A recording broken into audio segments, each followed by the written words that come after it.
It began like hundreds of other workdays for 23-year-old Jayme Adair, who is a waitress at Denny's in Rome, New York. Then she took Clarence Locke Jr.'s drink order. At around noon, Clarence H Lock Jr. and his wife arrived at Denny's in Rome, New York.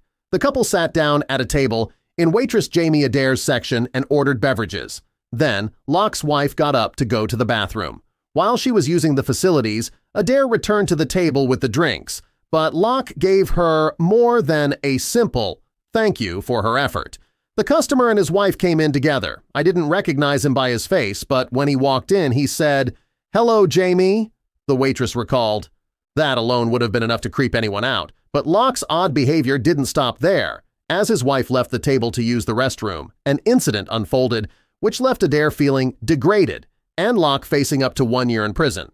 "I get their drink order, I turn to walk away, and he reaches out of the booth, almost falls out of the booth, and tries and hits my butt," Adair told WKTV. "And I was just in shock. I never had something like that happen to me." She immediately informed her manager, who told the man to leave the restaurant. "It made me feel embarrassed. It was degrading. It made me feel like I did something wrong, and I know I didn't do anything wrong," added the waitress, who has worked at the restaurant for 5 years. "So many women go through this, and it is not fair. I did nothing wrong, and I did not deserve that." Fortunately, the assault was caught on CCTV. Authorities were able to identify Clarence H Lock Jr. shortly after he left the restaurant. He was arrested later the same day. According to Fox News, Locke was charged with forcible touching, a Class A misdemeanor punishable by up to 1 year in jail or 3 years probation. Upon conviction, the violation does not require a person to register as a sex offender unless the victim is younger than 18 or it is not the attacker's first sex-related conviction. Jayme Adair, who is dating 25-year-old artist Joseph Wright, added, "It bothered me because I have been in a relationship since I was in high school, and I have never had a guy do something like that to me." One of my coworkers said, "I'm so happy you are sticking up for yourself because the same thing has happened to me a few times. I have had comments before, but they were not vulgar like that. I want to make sure he is actually punished because it is not something minor to me. It bothers me," she concluded. "Working women are sick and tired of being subjected to this kind of abuse," said Oneida County District Attorney Scott McNamara.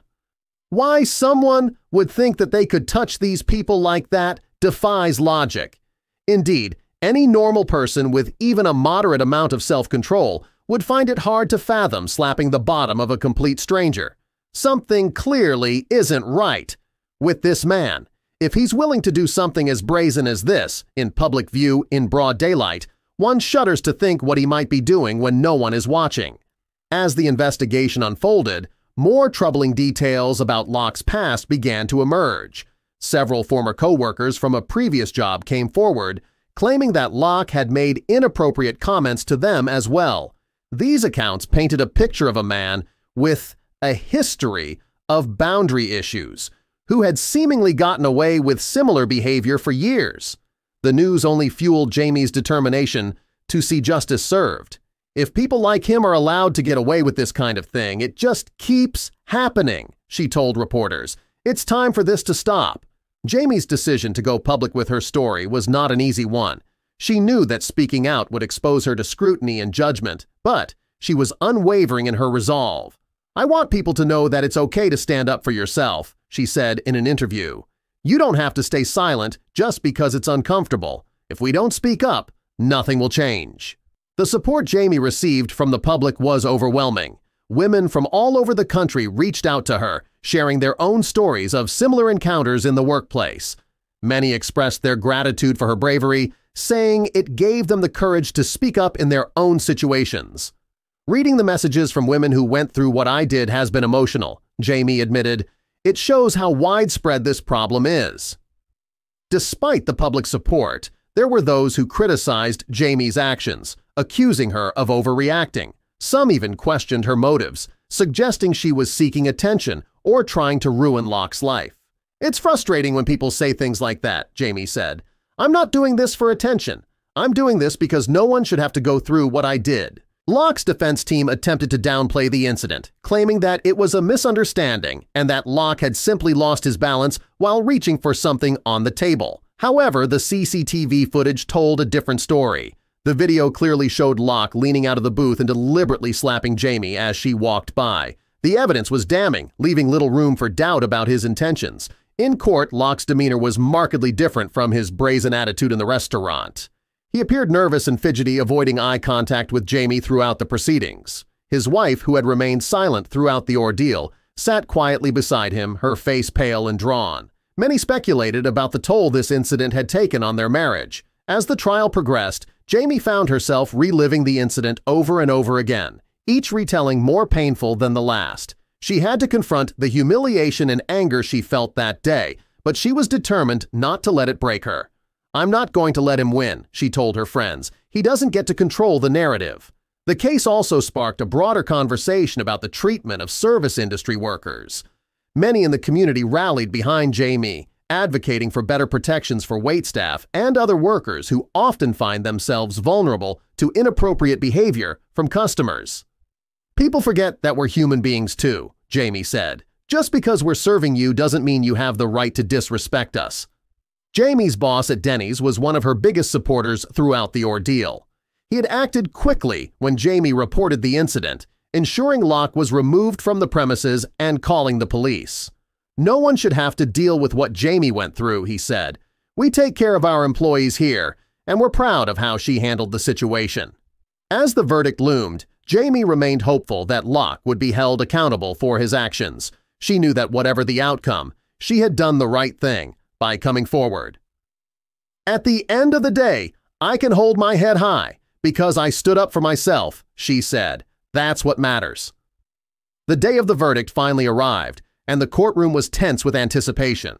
After deliberating for several hours, the jury returned with a guilty verdict. Locke was sentenced to 6 months in jail and 2 years of probation, a sentence that Jayme and her supporters felt was fair. "It's not just about punishment," Jayme said afterward. "It's about sending a message that this kind of behavior is not okay." In the weeks following the trial, Jayme continued to receive messages of support from women and men alike, thanking her for her courage. The incident had sparked a wave of awareness about the mistreatment of workers, and Jayme had become an unexpected advocate for change. Looking back on the ordeal, Jayme reflected on how much she had grown from the experience. "It's been hard, no doubt about it," she said, "but I've learned that I'm stronger than I ever thought I was." As for Locke, his life was forever changed as well. He lost his job and faced ongoing social repercussions for his actions. His wife filed for divorce shortly after the trial, citing irreconcilable differences. It was clear that his impulsive and inappropriate behavior had cost him dearly. In the end, Jayme's story became about more than just one man's inappropriate actions. It was about the power of standing up for yourself and refusing to be silenced. "No one should have to go through what I did," Jayme said. "But if they do, I hope they find the strength to speak out. That's how we make things better for everyone." In the months that followed, Jayme's story continued to resonate far beyond her local community. News outlets picked up on her courage, and soon she found herself invited to speak on several talk shows, where she discussed the importance of standing up against harassment. "I never expected this kind of attention," Jayme admitted, "but if my story can help even one person feel empowered, then it's worth it."